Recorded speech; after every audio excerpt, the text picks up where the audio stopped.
সৃষ্টিকর্তা আবারও রহমত, মাগফিরাত এবং নাজাতের মাস পবিত্র রমজান পর্যন্ত পৌঁছার তৌফিক দান করছে।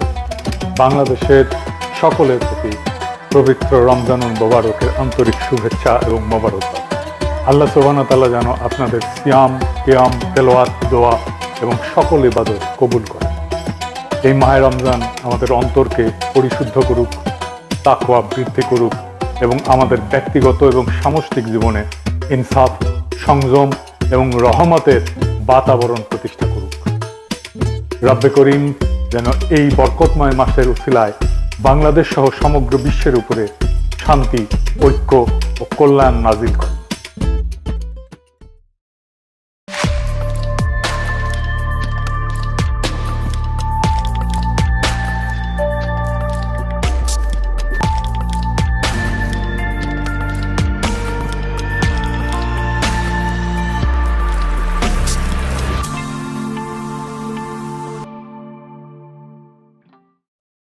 তো কেমন হইল তারেক রহমানের মন্ত্রিসভা? আমি প্রফেসর ইউনূসের উপদেষ্টা পরিষদ হওয়ার পরে একটা এপিসোড করেছিলাম, কেমন হইল প্রফেসর ইউনূসের উপদেষ্টা পরিষদ। সত্যি কথা বলতে আমাদের সকলেরই একটা প্রত্যাশা ছিল, একটা বিপ্লবী সরকার হবে, প্রফেসর ইউনূসের জোশ সরকার। সেটা হয়েছিল না। যাই হোক, তারেক রহমানের মন্ত্রিসভা নিয়ে আমার কোনো উৎসাহ ছিল না। তারপরেও একসাথে রাজনীতি করার কারণে কিছু ঘনিষ্ঠ মানুষের মন্ত্রিসভা আছে, ওনারা এখন বেশিরভাগই যোগাযোগ করেন না। আমি তাদের নাম বললে তাদের বিপদ বাড়াইতে চাই না, আমি তাদের সাফল্য কামনা করি। এই মন্ত্রিসভায় সবার আমল নামা জানা নাই, তবে এটা একটা ইনক্লুসিভ মন্ত্রিসভা হয়েছে। ইনক্লুসিভ মানে রংধনু না, না না না না না রংধনু না, মানে সবাই নিয়া। এখানে বিএনপি আছে, গণ অধিকার পরিষদ আছে, গণসংহতি আছে, আবার নিরপেক্ষরাও আছে। যেমন ডক্টর জাহিদ নিরপেক্ষ রাজনৈতিক বিশ্লেষক, সেও বিএনপি সরকারে আছে, তো নিরপেক্ষদেরকেও নিছে। প্রফেসর ইউনূসের সরকারও আছে, যেমন অ্যাটর্নি জেনারেল, আবার গুপ্তও আছে। গুপ্ত গুপ্ত কে গুপ্ত জানেন? জানেন না? হ্যাঁ, শুনেন। আপনার সরকারে একজন বিদেশি নাগরিককে আপনি জাতীয় নিরাপত্তা উপদেষ্টা করেছেন। আপনার কি সেই আক্কেল জ্ঞান নাই? একজন বিদেশি নাগরিকের কাছে এই দেশের সেনাবাহিনী নিরাপত্তা সংক্রান্ত রিপোর্ট প্রদান করবে কিভাবে ভাবলেন? খলিলুর রহমান সাহেব কোন রাজপথে মিছিলে ছিলেন? আপনারা কি দেখেছেন খলিলুর রহমানকে কোনোদিন বাংলাদেশের রাজনৈতিক অঙ্গনে গণতন্ত্রের জন্য, ভোটাধিকারের জন্য, মানুষের সেবার জন্য এগিয়ে এসেছেন? সেই জাতীয় নিরাপত্তা উপদেষ্টাকে আপনি বিদায় করুন। সেই জাতীয় নিরাপত্তা উপদেষ্টা হয় নিজে পদত্যাগ করবে, না হয় আপনি তাকে বিদায় করবেন। এই দেশের নিরাপত্তা সংক্রান্ত কোন জাতীয় দায়িত্ব বিদেশি নাগরিকের হাতে থাকতে পারে না। Wake up to reality. Khalilur Rahman তিনি টেকনোক্র্যাট কোটায় মন্ত্রিত্ব পেয়েছেন। এই অন্তর্বর্তী সরকারের সময় যিনি দায়িত্বে ছিলেন, এটি অনেকের কাছেই একটু খটকা লাগার বিষয় ছিল, অথবা সারপ্রাইজ হয়েছেন অনেকেই। বিএনপি এনসিপি কইতো যে কিংস পার্টি, আর প্রফেসর ইউনূসের সরকারের স্বরাষ্ট্র সচিব তারেক রহমানের মন্ত্রী পরিষদ সচিব, প্রফেসর ইউনূসের অ্যাটর্নি জেনারেল তারেক রহমানের আইন মন্ত্রী, প্রফেসর ইউনূসের নিরাপত্তা উপদেষ্টা তারেক রহমানের পররাষ্ট্রমন্ত্রী, তারপরেও এনসিপি কিংস পার্টি। তো বিএনপির সমর্থকেরা নারী নেতৃত্ব নিয়ে কান তো ঝালাপালা করে দিছিল, মনে আছে না? কেন জামাত নারী ক্যান্ডিডেট দিল না, কিন্তু বিএনপি নারী মন্ত্রণালয়কে দিল একজন পুরুষকে। হ্যাঁ, বুঝেছাও, মন্ত্রী একজন আর প্রতিমন্ত্রী দুইজন, মোট তিনজন। সংখ্যালঘু সম্প্রদায় থেকে দুইজন, তা আবার একজন পার্বত্য চট্টগ্রাম থেকে। ওইটা পার্বত্য চট্টগ্রাম বিষয়ক মন্ত্রণালয়, ওইখানে পার্বত্য চট্টগ্রাম থেকেই একজন মন্ত্রী থাকে। তো হিন্দুরা তো ভোট দিলেন, আপনাদের মন্ত্রী কইয়া ডা ফ্রি ফ্রি সার্ভিস আর কত দিবেন? গয়েশ্বর বাবু হেভি চেতিছে মন্ত্রী হইতে না পাইয়া, দেখেন চেতে মেতে চলে যেতেছে, দেখেছেন?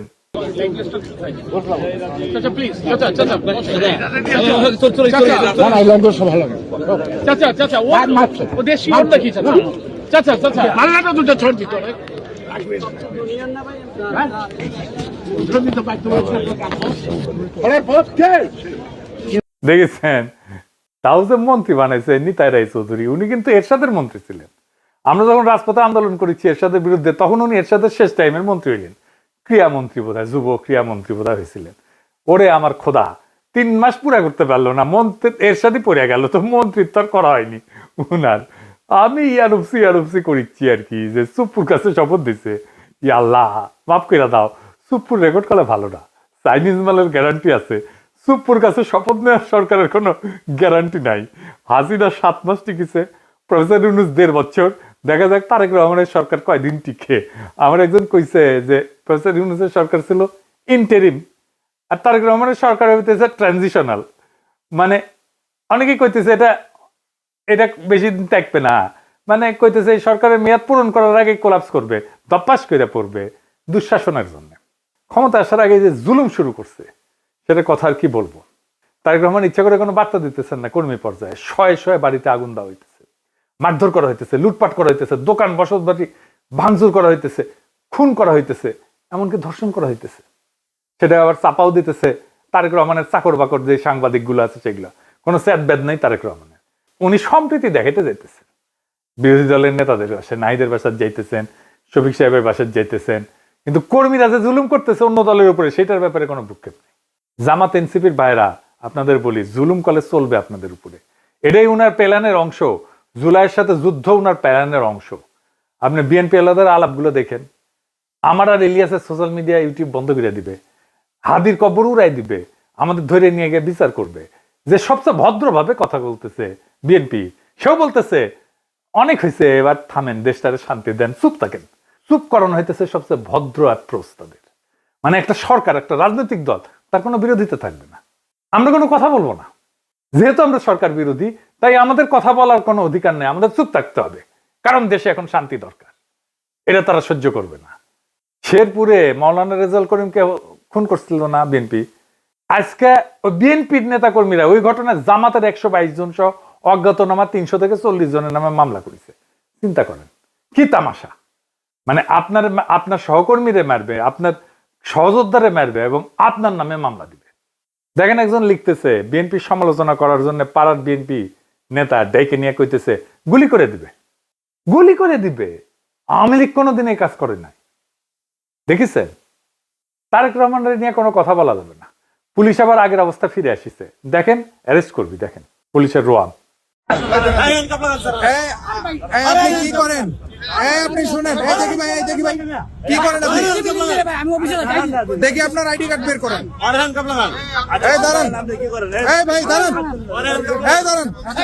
কি বলছেন? আমি কইছি যে ভাই রাস্তায় যাই, আপনারা কি জানেন কিনা এই বিষয়টা আমি বলছি। হ্যাঁ, তারপরে কি বলছেন? তারেক রহমান বিষয়ে কোনো কথা বলছেন? আমি যদি তারেক রহমান মারা যেত তাহলে আপনারা ইয়ে হতেন না, কেয়ার করতেন না।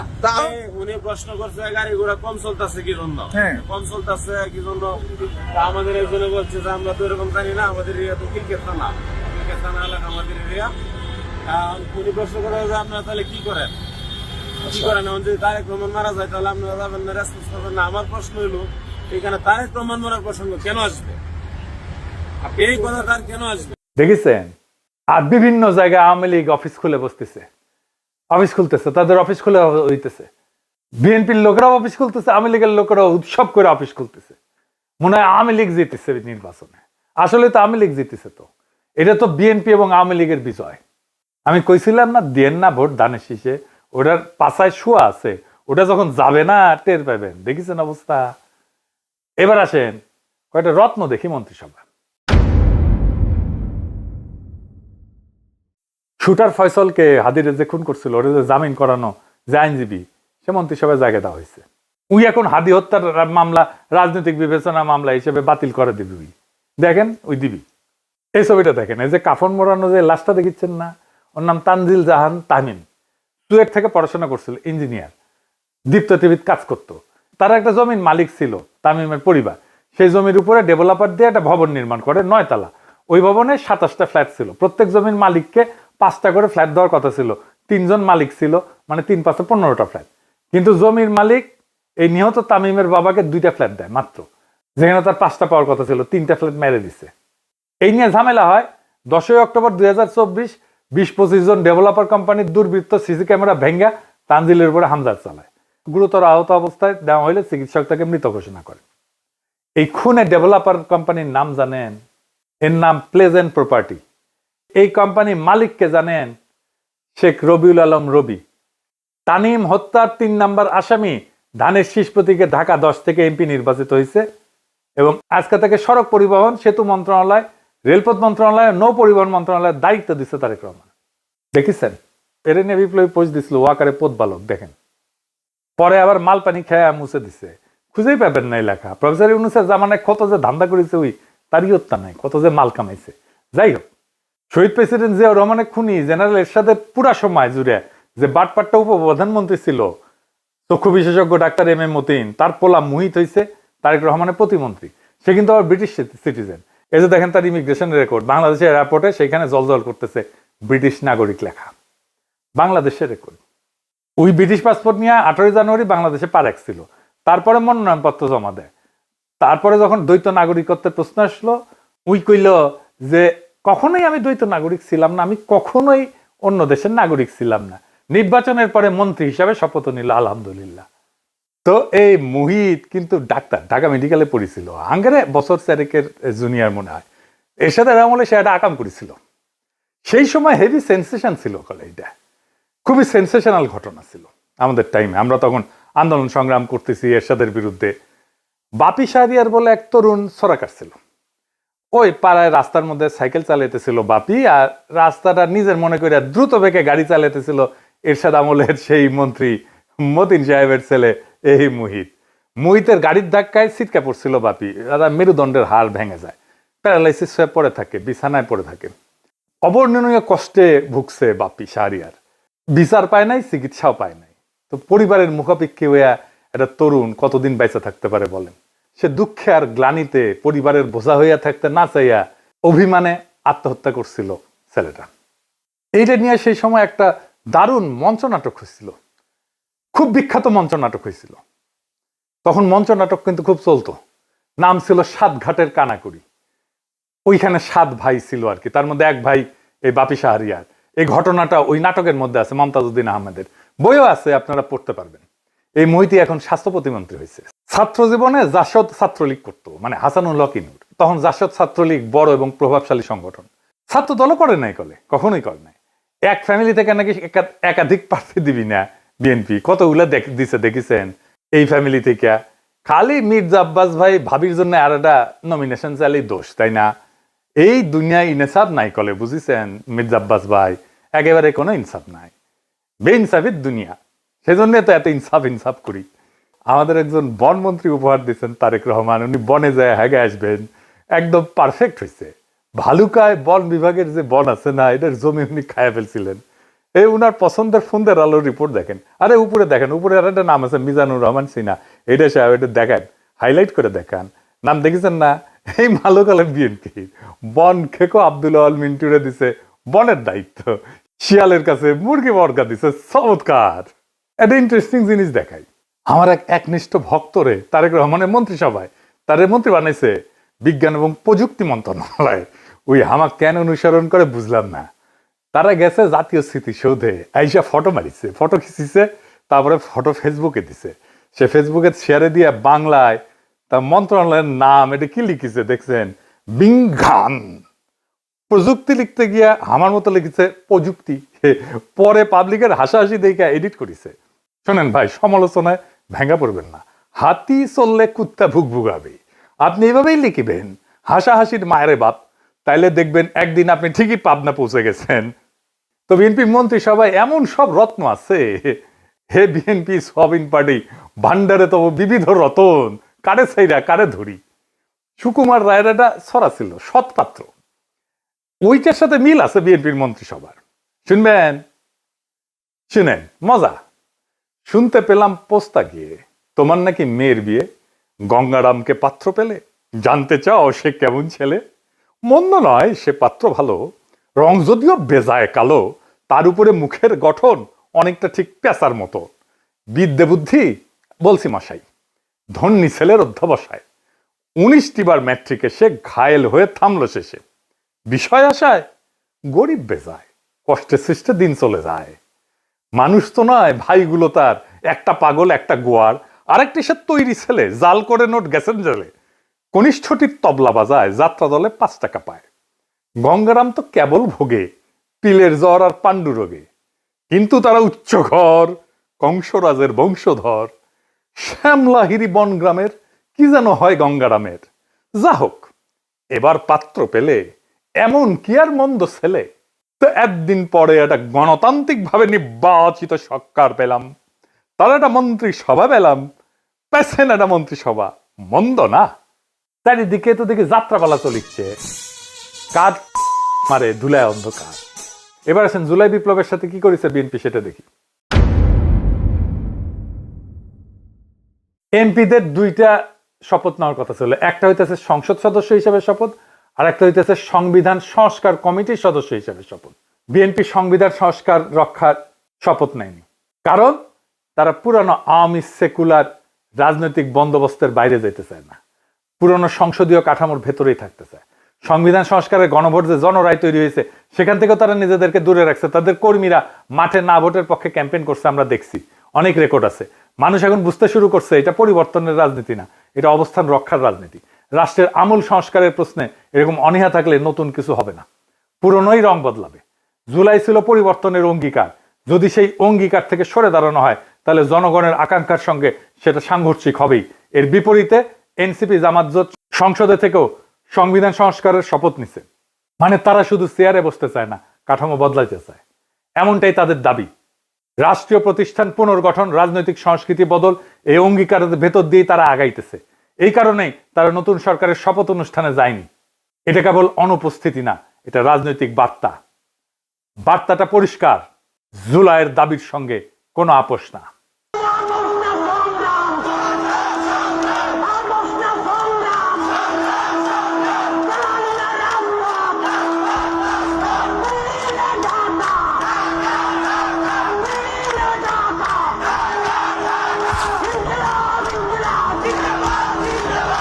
পুরনো বন্দোবস্তের সঙ্গে কোনো আপোষ না, সংস্কার ছাড়া কোনো স্থিতিশীলতা আসবে না। এখন সিদ্ধান্ত জনগণের। ফাইনালি দেখেন, আমি কয়েকদিন আগে কইছিলাম না তারেক রহমান ক্ষমতা এসে মুজিবের মতো বলবে ফেরাউনের দল সব শেষ করে দিয়ে গেছে। এইটা সাহেব আমার আগের ভিডিওর ওই অংশটা একবার একটু দেখান না। বিএনপি ফ্যামিলি কার্ড নিয়ে কিছুই করতে পারবে না, এটা বাস্তবায়নের টাকা বিএনপি জোগাড় করতে পারবে না। আর জোগাড় করতে পারলে বাংলাদেশে মুদ্রাস্ফীতি হবে ব্যাপক হারে।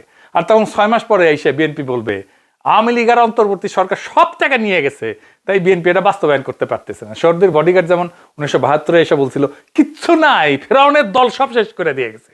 শুনেন, টাকা নাই, পয়সা নাই, চাল নাই, ডাল নাই, রাস্তা নাই, রেলওয়ে ভেঙে দিয়ে গেছে, সব শেষ করে ফেরাউনের দল সব শেষ করে দিয়ে গেছে।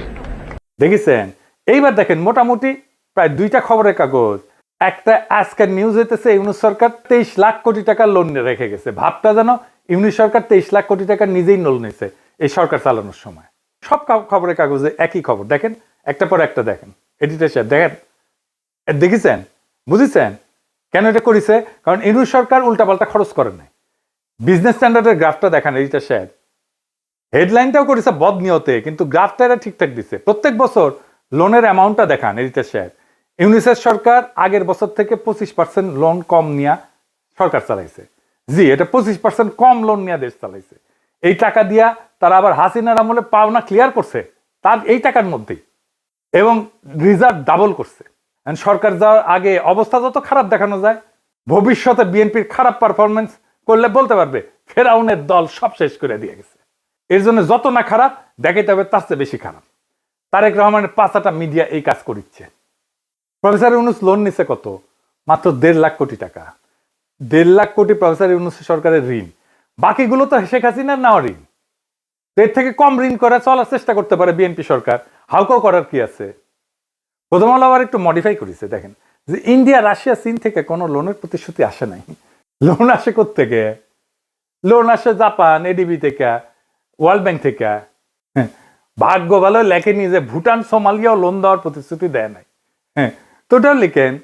বিএনপির আইটি বিশেষজ্ঞ আবার শেয়ার দিচ্ছে ওইটা উৎসাহ নিয়ে। এই আইটি বিশেষজ্ঞ আবার টকশো করে সেইগুলারে নিয়ে যারা হাদির কবর উড়াই দিতে চায়। এইবার একটা জিনিস দেখায় ফাইনালি, ইলেকশন ইঞ্জিনিয়ারিং নিয়ে। ইলেকশন ইঞ্জিনিয়ারিং নিয়ে আমার আগের এপিসোডে হাদির একটা বক্তব্য শুনেছিলেন না? আজকে আবার শোনেন, শোনেন এডিটর সাহেব, আবার শোনেন।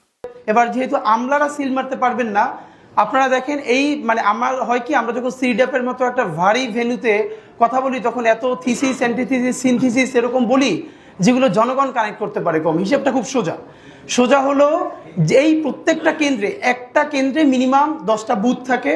তো আমরা জানি একটা কেন্দ্রে একজন প্রিজাইডিং অফিসার থাকে, কয়েকজন অ্যাসিস্ট্যান্ট প্রিজাইডিং অফিসার থাকে, প্রত্যেক কেন্দ্রে আবার পুলিং অফিসার থাকে, এবং এই সবাই থাকে ওই উপজেলা বা জেলার লোকজন, মেইনলি স্কুলের টিচার, কলেজের টিচার, মাদ্রাসার টিচার, সাথে কিছু ব্যাংকার, এরা এখানে করেন।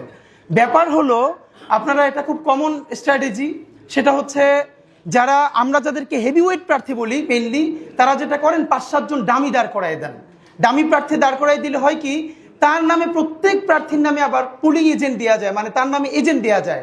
তো ধরেন আমি নিজেও যেহেতু একজন প্রার্থী, তো আমি প্রার্থী হিসেবে আমার কেন্দ্রে প্রত্যেক জায়গায় আমি একজন করে এজেন্ট দিতে পারবো প্রত্যেকটা বুথে।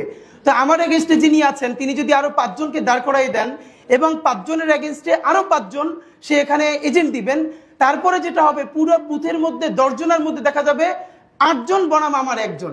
তো আমার একজন তো সে কুলায় উঠতে পারবে না।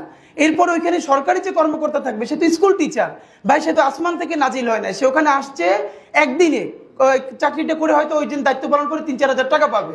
এখন যেহেতু সেই ওই স্কুলে আবার চাকরি করা লাগবে, তার কোনো শক্তি নাই ওইখানে যারা দখল করতেছে তাদেরকে বাধা দেয়া, কারণ সে স্কুলেও ফিরতে পারবে না, কলেজেও ফিরতে পারবে না। শুনেছেন, হাদিজা বলে গেছে ঠিক তাই ঘটছে কেন্দ্রগুলোতে। আমি এই ক্লিপটা পাইছি, আজকে আপনাকে দেখাই, গতকালকে আমি পাইনি এই ক্লিপটা, আজকে আপনাকে দেখাই। দেখেন হাদিজা যেটা বলে গেছে সেটাই ঘটছে। ছিল ও এখন একটু বাইরে গেছে, তার জন্য আমি এখানে বসছি, মানে উনি আসতে আমি বসছি। উনি আসতে চলে, উনি আসতে আপনার অনুমতি নিয়েছিল আর একজন পুলিং এজেন্টের জন্য বসতে যে দাবি করছে। ও নিয়ে আসছে তো, হ্যাঁ। এটা কার ছবি? আপনার ছবি? হ্যাঁ, তো আপনি যে আর একজনের হয়ে আসছেন বললেন। আমি আসছি বলতে আমি এখন ওনার পক্ষে ছিলাম, তো আমাকে এখন দেওয়া হয়েছে, ওনাদের কেউ নেই সেজন্য আমাকে দেওয়া হয়েছে। তাদের কেউ নেই, লাঙ্গলের পক্ষে কেউ নেই। আপনি কার হয়ে কাজ করতেছেন? আমি আমরা মানে লাঙ্গলের পক্ষে আমাকে ভাইয়া বলা হয়েছে, তার পক্ষ থেকে লাঙ্গলের নাই দেখে আপনাকে নিয়ে আসা হয়েছে। আপনি মূলত কোন প্রতীকের হয়ে প্রচারণা করছেন? আমি এখন আসলে তো ওনার পক্ষে আসতেছি। কিন্তু আগে ছিলেন কোথায়? ধানের শীষে। ধানের শীষে। জি। আপনি কোন প্রতীকের? আম প্রতীকের। আম প্রতীক। জি জি। আপনার প্রার্থীর নাম কি? প্রার্থীর নামটা এখন মনে আসতেছে না, প্রার্থীর নামটা। কেউ ছিল ধানের শীষের পক্ষ থেকে আসা, কিন্তু ওনাদের কেউ নেই। না ধানের শীষের পক্ষে, আমি তো ধানের শীষের না, উনি ধানের শীষে, আমি আমার প্রার্থীর নাম জানেন না? না, প্রার্থীর নামটা জানেন, এই যে কার্ড সবকিছু ডকুমেন্ট আছে, নো ইস্যু এগুলো। আপনি কি বুঝতে পারতেছেন এখানে কি হয়েছে? দেখেছেন, বিএনপিকে আমাদের একটা কথা বলে দিতে হবে, ক্ষমতা চিরস্থায়ী না, কারো ক্ষমতা চিরস্থায়ী না, না হাসিনার, না প্রফেসর ইউনূসের, না তারেক রহমানের, কিন্তু রাষ্ট্র টিকে থাকে আর জনগণ সব দেখে। বিএনপি যদি সত্যিই নতুন বাংলাদেশ বানাইতে চায় তাহলে সমালোচকদেরকে শত্রু বানায়েন না, ভয় দেখায় নীরবতা কিনতে যায়েন না, মিডিয়া দিয়া এইরকম ন্যারেটিভ তৈরি করেন না যে ভবিষ্যতের অজুহাত তৈরি করবেন। কারণ মানুষ আগের মানুষ নাই, মানুষ এখন হিসাব রাখে, ভিডিও রাখে, স্ক্রিনশট রাখে, স্মৃতি রাখে। জুলাই শুধু একটা মাস ছিল না, জুলাই একটা প্রতিশ্রুতি ছিল, রাষ্ট্র বদলানোর প্রতিশ্রুতি, ক্ষমতার ভাষা বদলানোর প্রতিশ্রুতি। যদি সেই প্রতিশ্রুতি ভাঙেন তাহলে ইতিহাস আপনারে ছাড়বে না, যেমন হাসিনারে ছাড়ে নাই, যেমন মুজিবরে ছাড়ে নাই।